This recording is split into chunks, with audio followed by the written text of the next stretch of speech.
Hey everybody, thank you for watching The Revolting Man. I'm Zach. Thank you for watching this next video in our your first AR-15 series. Today we're going to touch on something that I cannot cover adequately, but is so vitally important.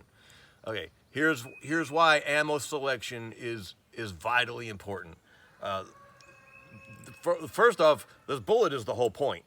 The bullet is doing all the work. The rifle is just to deliver the bullet. And it would be silly not silly, but it would be counterproductive to spend all your time picking a rifle and give no thought to the bullet you're going to fire through it. But it's not just a philosophical issue. Bullets behave differently in flight. So everything we're building up to in this series is to finish you up, is to have you with a properly zeroed and equipped rifle. Now, describing zeroing will be its own video, but essentially a zeroed rifle is one that has been adjusted so the bullet hits where you're aiming, so assuming everything else is correct. That mechanically the rifle is adjusted so its sights line up with where the bullet impacts. An unzeroed rifle is simply an inaccurate rifle because you don't know where the bullet's going to go, and different types of bullets behave differently in flight. I can zero my rifle for this M855 green tip, and the point of impact will be different than it will be for this 55 grain 223, or this thing that I don't even know what it is. I found it in my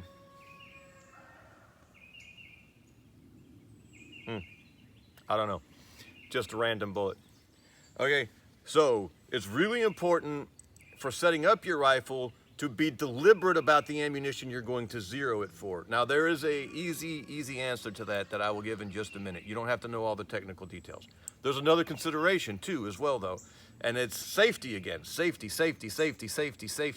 If you are primarily envisioning yourself using this rifle in a home defense situation inside your home or within the confines of a suburban environment where there's a dense population, there's high population density, that sounds better, where there's a lot of people close in, then you need to choose frangible ammunition. And that's a whole different topic on itself. But if you're primarily going to be using this inside the home or in a highly densely populated area, you need frangible ammunition. A lot of people, I shouldn't say a lot of people, some people will disagree with that. These have a lot of barrier penetration. There is a myth about 5.56/223 that it doesn't penetrate. That is a lie. It penetrates very, very well. It is small and it is fast and it is light, and it penetrates well, especially through walls. And if you are using your rifle in your home, and then you have to think about what's on the walls behind whatever it is you're shooting at. Remember, you have your rifle to protect your home and your family. And if instead you're endangering them with it, there's no point. Frangible ammunition is supposed to break up when it impacts hard objects, and so it poses less of a risk to anyone or anything that's on the other side of that wall. It also is relatively effective for close engagements too. It's not an ineffective ammunition. It's not perfect. It's gotten better over the years. There's some criticisms and some downsides, but we're not going to get into all that. It's way too technical. Just trust me. If you think you're going to be shooting this inside your home or in a high population density area, I'm going to get that phrase right here in a minute, you'll want frangible ammunition. It's a little more expensive, doesn't matter. It's worth someone's life. All right, if you're like the rest of us, or a lot of us, or at least me, and you're not in a high population density area, there's one easy, quick answer, and you can stop watching this video right now if you don't care to know why. And that is M855 green tip. And it is simply because it is the thing you're most likely to find wherever you go. If you say green tip, you're gonna get this. And it's gonna be really, really close to your rifle zero, and it's gonna be good enough. And so your rifle will be zeroed for what you know you can get no matter what, green tip. It ain't perfect at anything, it's all right for everything. You're done. Green tip, zero your rifle with this, and then if you want to get better or later on you find something you like better, zeros aren't permanent, you can shift them. but this is where you start, M855 green tip. All right, there's a bunch of other options though. And one of the things you're gonna run into, which is a lot of fun to dig into all the history about, is 223 versus 556.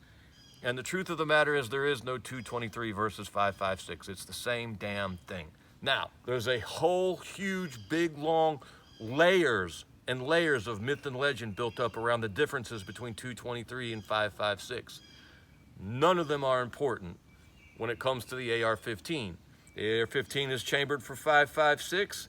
If there is a difference, the 223 doesn't affect the 556. There is a slight possibility that some 556 could adversely affect a rifle chambered for 223. No AR-15 in America is chambered for 223, or at least if it is, you will know for a fact.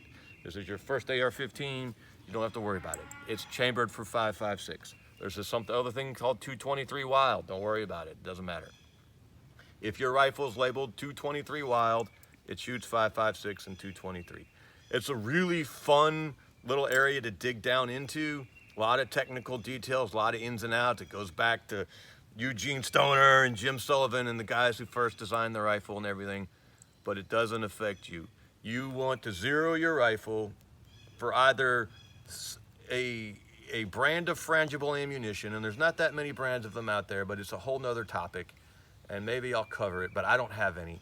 Or you're going to zero your first AR-15 the first time. Listen to me, all you gun guys out there. First AR-15, first zero, M855 green tip. Appreciate you. Thank you.